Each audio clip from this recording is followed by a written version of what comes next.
5월이 다 지나갔습니다. 그래서 이제 가정에 대한 메시지도 이제 마치고 다시 원래 우리가 함께 생각해 왔던 마가복음으로 돌아오겠습니다. 마가복음 마지막으로 한 때가 마가복음 4장 1절로 20절까지의 말씀. 마가복음 4장에는 비유가 4가지가 나오는데 그 중에 첫 번째 비유를 한 것으로 이제 마지막을 했고, 오늘 두 번째 비유인 등불 비유에 대해서 말씀을 드리고자 합니다.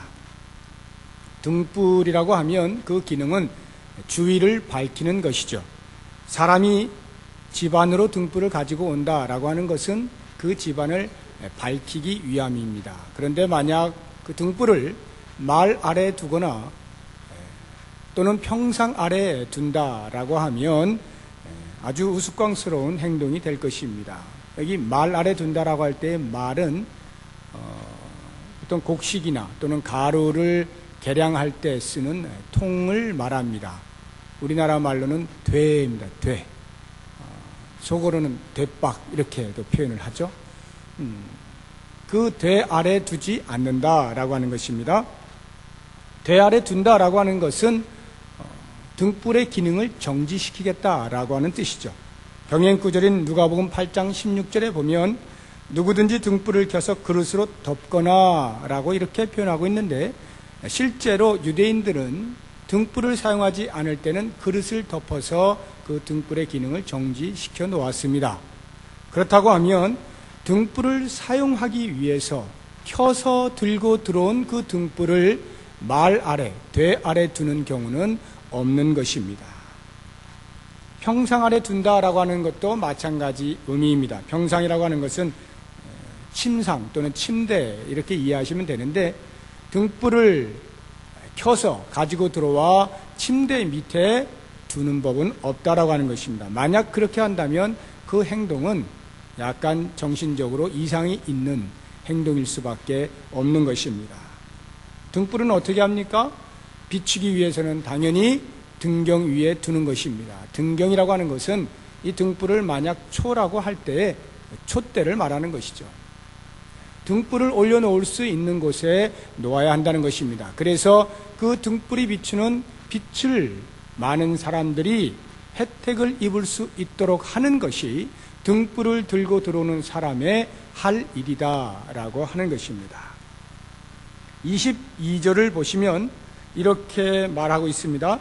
드러내려 하지 않고는 숨긴 것이 없고 나타내려 하지 않고는 감추인 것이 없느니라. 한 100번쯤 읽어도 잘 이해가 되지 않는 번역입니다. 한 100번 읽어보셔요. 이해가 되시는지.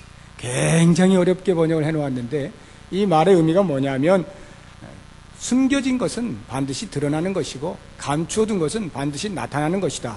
또 다른 말로는 숨겨둔 것은 드러내기 위해서이고 감춘 것은 나타내기 위해서이다. 즉 등불이라고 하는 것은 반드시 드러나고 나타나기 위하여 존재하는 것이다.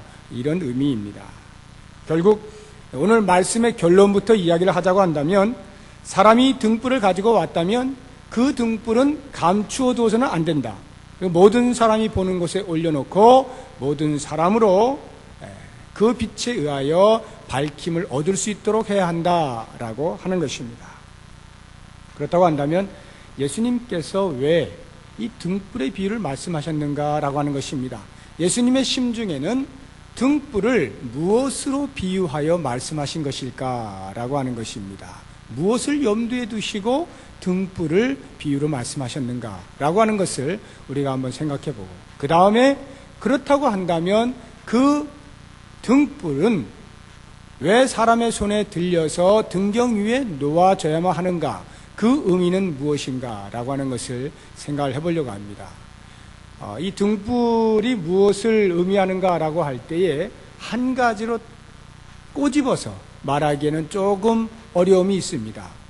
워낙 광범위한 의미가 그 안에 함축되어 있기 때문에 보통 학자들이 3가지 정도를 이야기합니다. 그 중에서 어떤 학자는 이것이 맞다, 저것이 맞다 이렇게 하지만, 제가 쭉 이렇게 살펴보면서 이 등불이 의미하는 것들을 제가 제 나름대로 정리를 한 3가지로 이렇게 해봤는데 그 모두가 굉장히 중요합니다. 그래서 여러분들이 한 가지씩 제가 말씀드릴 때 잘 들어보시기를 바랍니다. 먼저 이 등불이 예수님 자신이다 또는 진리다라고 보는 견해가 있습니다.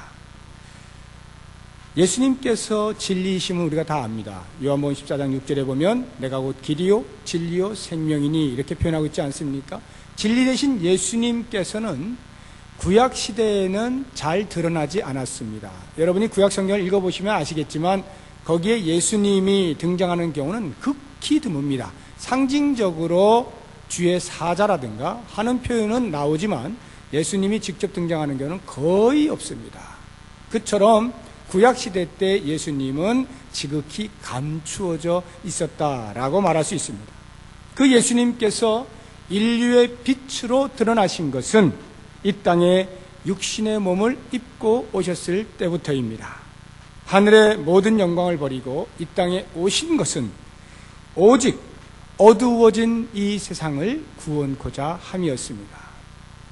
이 세상이 어느 정도로 어두웠느냐라고 하는 것은 거짓이 진리의 자리를 차지하고 있음에도 불구하고 그것을 구별하지 못할 정도의 어두움이었습니다.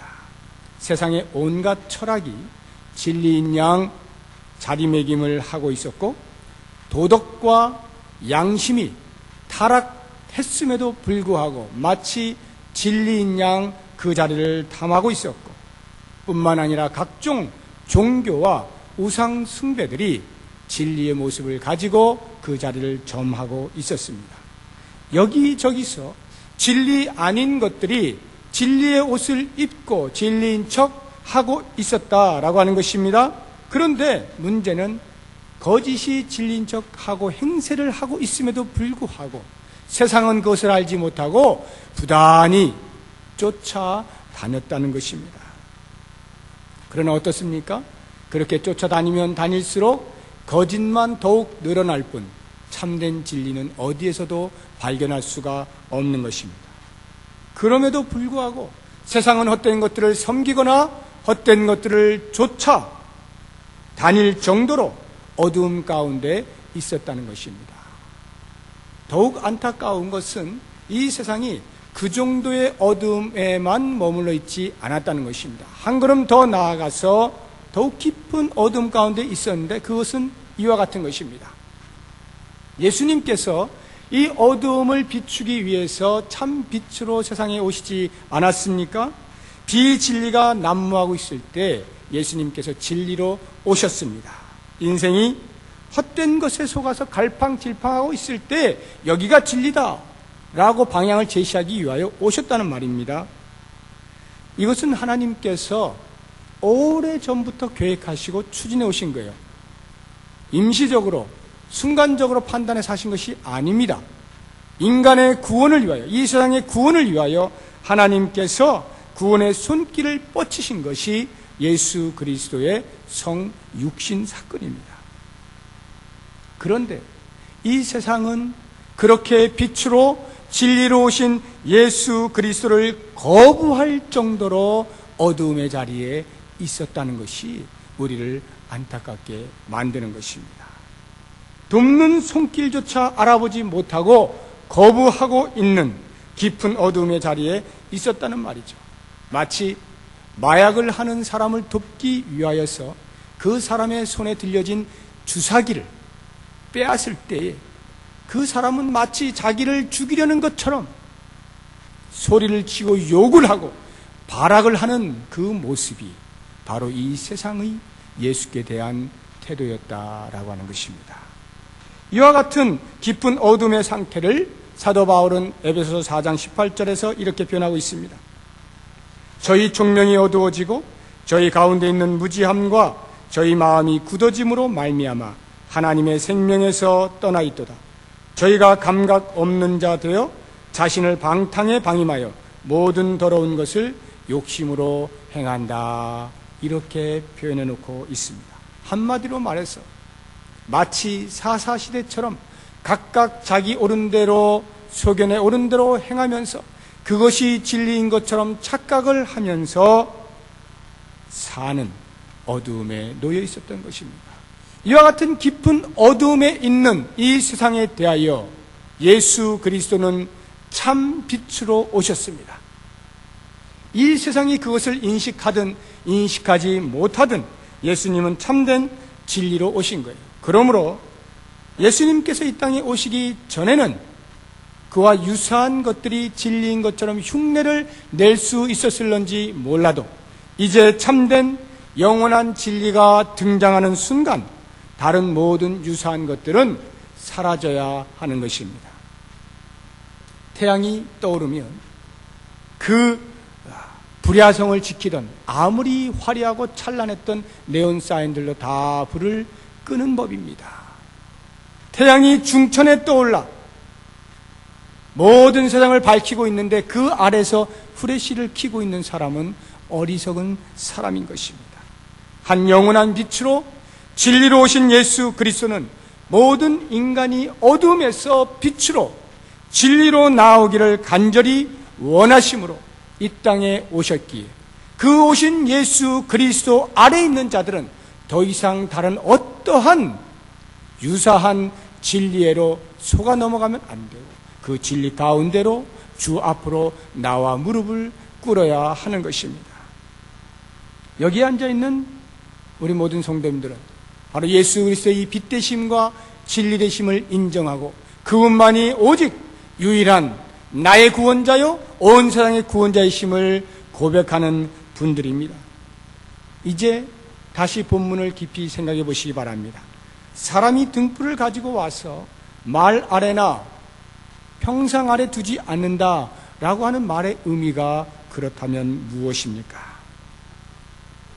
우리가 믿고 있는 예수 그리스도, 빛으로 좇고 있는 예수 그리스도를 더 이상 사람들이 알 수 없도록 숨겨두거나 감추어두거나 포장하거나 덮어두지 않는다라는 말입니다. 세상 사람들이 우리를 볼 때 예수를 믿는 사람인지 아닌지조차도 모를 정도로 구별되지 않는 삶을 살지 않는다는 것입니다. 오직 예수 그리스도만이 온 인류의 구원자로 계시는 것임을 분명하고 확신 있게 증거하고 소개하고 알리고 자랑하는 것이 등불을 들고 집 안으로 들어가는 사람의 역할이라는 것입니다. 그리스도를 빛으로 알고 믿고 영접하고 있는 우리가 그 등불 대신 예수 그리스도를 모든 사람이 보는 곳에 둘 수 있어야 한다라고 하는 것입니다. 왜냐하면 예수 그리스도는 우리에게만 빛으로 오신 것이 아니라 온 인류 가운데 빛으로 오셨기에 그 빛 대신 예수 그리스도를 반드시 모든 사람으로 알도록 할 사명이, 의무가 우리에게 주어져 있다라고 하는 것입니다.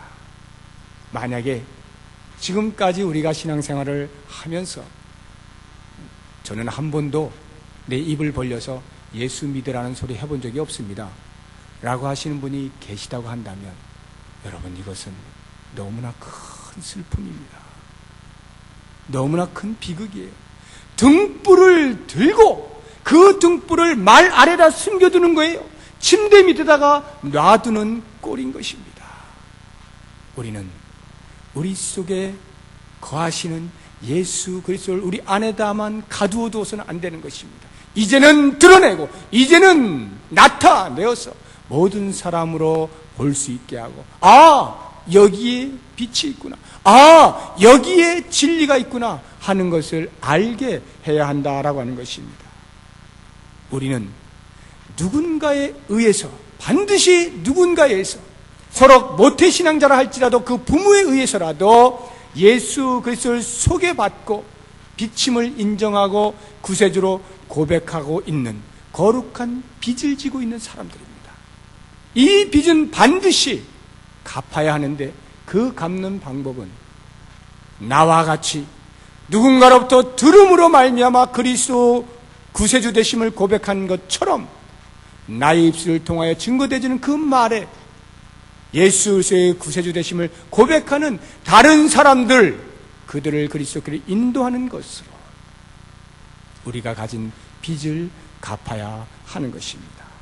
사랑하는 여러분, 이제 제가 이 시간에 여러분께 한 가지 정중하게, 신중하게 한번 물어보겠습니다.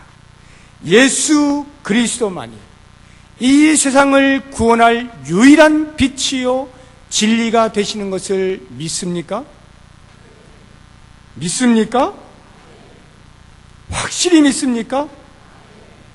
만약에 정말로 내 가슴으로 말할 수 없는 감격으로 이 사실을 고백할 수 있다면 이제 더 이상 우리는 주저앉아 있을 때가 아닙니다. 이제는 나아가 가는 곳곳마다 우리의 입을 벌려 그리스도의 구세주 되심을 고백하고 증거해야 합니다.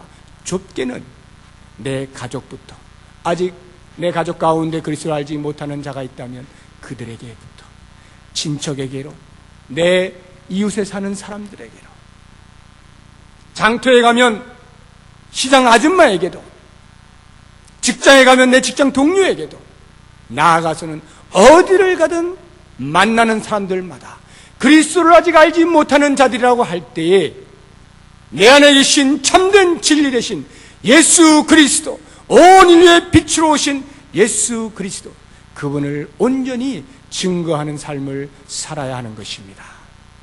이제 두 번째로 이 등불이 무엇을 의미하는가라고 할 때에 하나님 나라로 보는 견해가 있습니다. 하나님 나라. 이 하나님 나라라고 하는 것은 하나님께서 아담과 하와를 창조하시면서 하나님의 나라는 등장을 하였습니다. 너무나 멋지고 아름답고 완벽한 하나님의 나라였죠. 그러나 인간의 타락으로 인하여서 그 하나님의 나라가 죄로 얼룩지게 되었습니다. 그러면서 하나님의 나라의 모습이 변질이 되기 시작했습니다. 하나님께서는 그 모습을 너무나 안타까이 여기셔서 다시금 하나님의 나라를 회복하자 하는 의지를 보이셨습니다. 그 의지의 한 방편이 바로 한 사람 아브라함을 들어서 이스라엘이라고 하는 민족을 세우신 것입니다. 그래서 그 이스라엘 민족을 통하여 하나님 나라가 지금 또 여전히 도도히 흐르고 있다라고 하는 것을 만 백성들에게 열방에 알려주시기로 작정하셨습니다. 초대왕 사울은 그만 그 이스라엘 민족의 하나님의 왕되심을 제대로 선포하지 못하였지만 이대 왕인 다윗이 드디어 하나님께서 통치하시는 나라인 것을 열방 가운데 보였습니다. 뿐만 아니라 바벨론의 포로로 잡혀가면서 모든 이스라엘 민족의 하나님의 통치하심이 무너지는 것만 같았지만 그 가운데서도 여전히 하나님께서는 남은 자를 세우시고 그 남은 자를 통하여서 다시금 하나님의 나라, 하나님의 왕되심, 하나님의 통치를 보여주셨습니다. 그리고 그렇게 계속하여 진행되어져 온 확대되어진 하나님의 나라는 결국 예수 그리스도의 이 땅에 오심을 기점으로 하여 하나님의 나라가 완전히 이 땅에 임하는 것을 보여주셨습니다. 그 하나님의 나라는 단순한 지리적 개념이 아니에요. 통치의 개념이 있습니다. 하나님께서 왕으로 존재하셔서 그 나라를 다스리는 그러한 나라다라고 하는 것입니다. 이 땅에 얼마나 많은 나라들이 있습니까? 우리는 대한민국이라고 하는 나라에 살고 있습니다.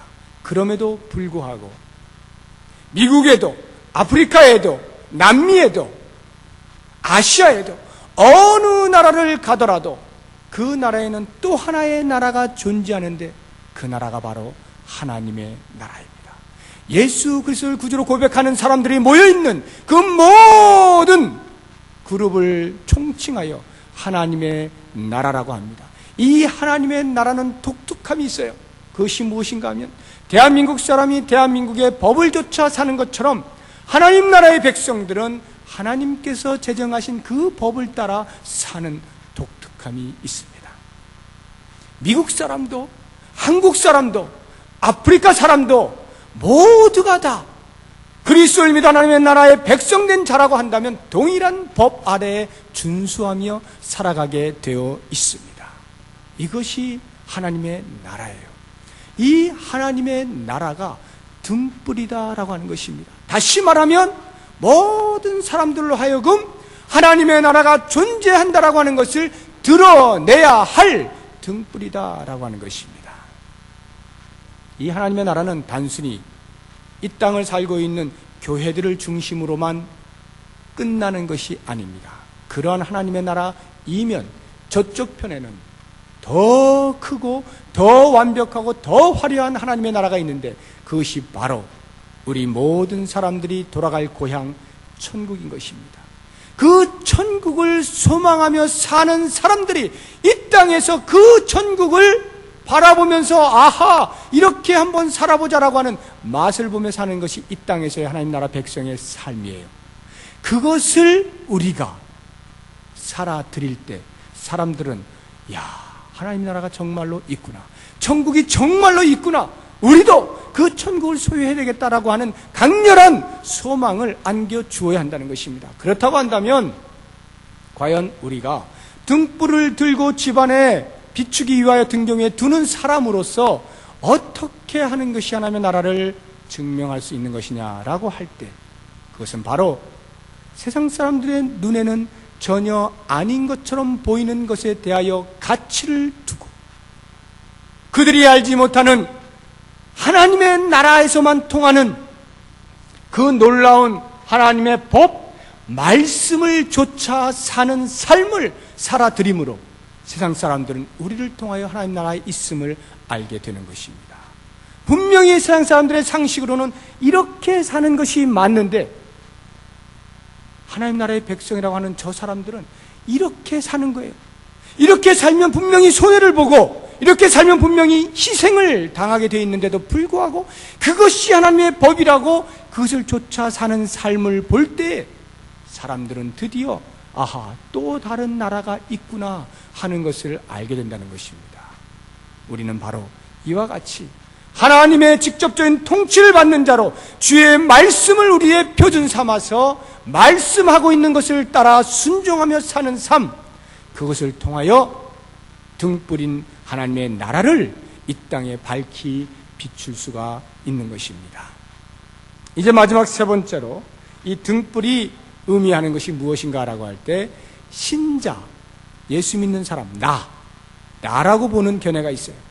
이 등불은 나다, 또는 신자의 착한 행실이다, 이렇게 보는 견해가 있습니다. 이 견해도 대단히 중요합니다. 병행 구절로 나타나고 있는 마태복음 5장 15절에 보면 이렇게 표현하고 있습니다.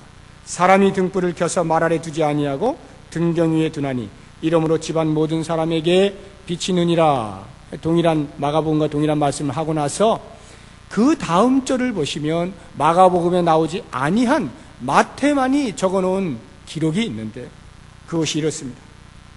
이같이 너희 빛을 사람 앞에 비치게 하여 저희로 너희 착한 행실을 보고 하늘에 계신 너희 아버지께 영광을 돌리게 하라. 이같이 너희 빛을 사람 앞에 비치게 하여, 다시 말하면 등불이 누구냐라고 할 때에 너희다라고 말을 해주고 있는 것입니다. 내가 곧 빛이라는 거예요. 내가 곧 등불이라는 거예요. 그래서 그것을 비추어서 많은 사람들이 너희의 착한 행실을 보고 하나님께 영광을 돌리도록 만들어라 라고 하는 것입니다. 우리를 빛이라고 할 때 그것은 너무나 지극히 당연한 것이에요. 왜냐하면 예수님이 빛이시잖아요. 우리는 예수님의 자녀 아닙니까? 그러므로 빛이신 예수님의 자녀된 자는 당연히 빛으로 사는 것입니다. 그렇게 존재하는 것입니다. 그래서 사도 바울도 분명히 말하고 있어요. 에베소서 5장 8절에 너희가 전에는 어둠이더니 이제는 주 안에서 빛이라. 빛의 자녀들처럼 행하라. 이렇게 권면하고 있는 것입니다. 여러분, 우리가 빛이에요. 그 마태복음 5장 12절에 보면 너희는 세상의 소금이니 이렇게 나오고, 14절에 보면 너희는 세상의 빛이니 이렇게 나오잖아요. 과연 내가 세상의 소금으로, 내가 세상의 빛으로 존재한다는 것을 얼마만큼 각인하고 있습니까? 많은 분들이 이 마태복음 5장 12절에 14절의 말씀을 논할 때 주로 이렇게 강조를 많이 합니다. 너희가 정말로 하나님의 말씀을 따라 잘 삶으로 세상의 소금이 되고 세상의 빛이 되어라, 이렇게 강조를 많이 합니다. 똑같은 말인 것 같지만 대단히 다릅니다. 우리는 하나님의 말씀에 순종함으로 빛이 되고 하나님의 말씀에 순종함으로 소금이 되는 것이 아닙니다.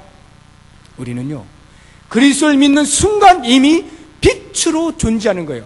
빛이에요. 우리가 빛이 되는 게 아닙니다. 빛으로 존재하는 거예요. 그렇다고 한다면 문제는 뭐냐? 그 빛이 얼마만큼 빛으로의 역할을 잘하느냐, 얼마만큼 찬란하게 비추이느냐라고 하는 문제인데, 이 문제에 대하여 마태가 무엇이라 말하고 있느냐 하면, 너희가 빛이기 때문에 그 빛을 찬란하게 비추기 위하여는 너희가 착한 행실을 해야 한다라고 하는 것입니다.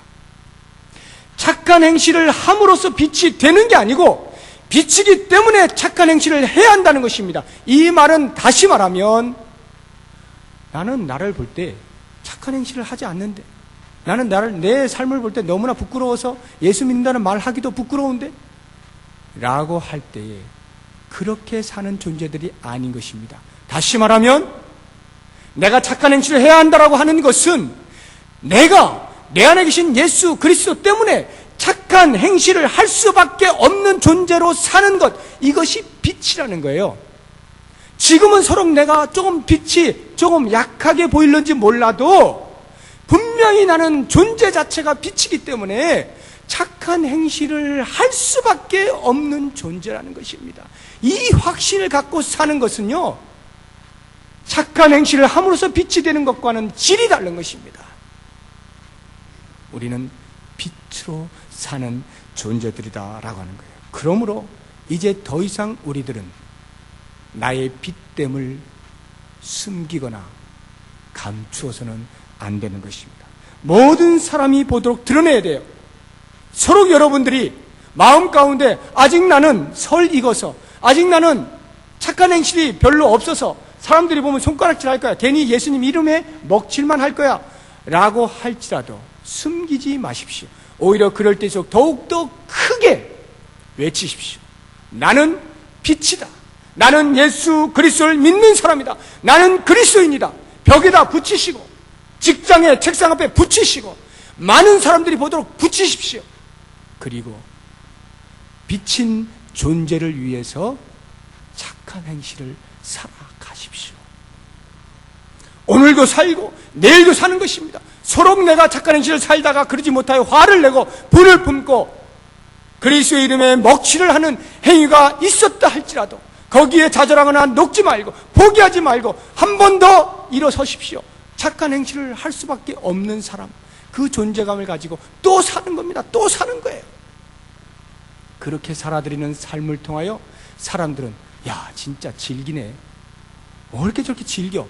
지금쯤 되면 어지간하면 포기할 때도 됐는데 저렇게 못 살면서 뭘 예수 믿는다고 말해.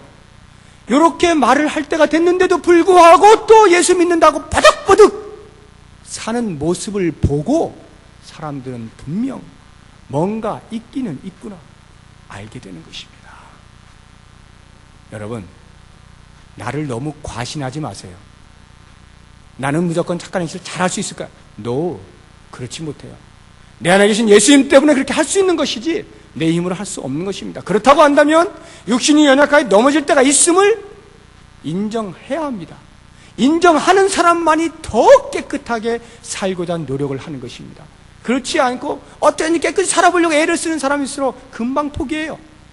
그래서 막 오늘은 엄청나게 기쁨과 만족으로 환하게 사는데 내일 보니까 팍 저 밑에 가 있어요. 왔다 갔다 하는 거예요. 그것은 자기 힘으로 믿어보려고 애를 쓰는 겁니다. 그러지 마십시오. 내려놓으세요. 그냥 내 안에 계신 예수님 때문에 사는 사람인 것을 인정하십시오. 그럴 때 훨씬 더 진지하게 성실하게 착한 행실을 통하여 예수 그리스도의 이름을 드러내고자 하는 열망이 생기고 그렇게 사는 의지가 발동하게 되고요. 실제로 그러한 삶을 살게 되는 것입니다. 사랑하는 여러분, 나 자신이 등불이라고 할 때 말 아래 두지 마십시오. 나를 침대 밑에 집어넣지 마십시오. 벽장 안에 가두어두지 마십시오. 카밍 아웃을 해야 됩니다. 1987년 10월 11일에 세상이 들썩거리는 놀라운 일이 있었습니다. 그게 뭐냐 하면 동성애자들이 지금까지는 꼭꼭 숨어서 살고 많은 사람들이 볼까 창피하여서 몰래 숨어서 그렇게 살아왔던 인생을 야, 우리 이렇게 살아서는 안 되겠다. 더 이상 이렇게 살 필요 없다. 우리도 이제는 떳떳하게 살자. 우리도 자유자다. 그래서 길거리로 뛰쳐나왔습니다. 모든 동성애자들이 길거리에 뛰쳐나왔어요. 우리는 동성애자들이다! 외친 것이 1987년 10월 11일 커밍 아웃 데이라고 합니다. 밖으로 나왔다는 거예요. 커밍 아웃! 드러냈다는 것입니다. 이제는 더 이상 음지에서 살지 않겠다는 거예요. 양지로 나오겠다는 거예요. 그 일이 있은 이후 지금 정확히 20년 흘렀잖아요. 어떻게 됐습니까? 이제는 뭐 너도 나도 부끄러워하지 않습니다. 그냥 드러내놓고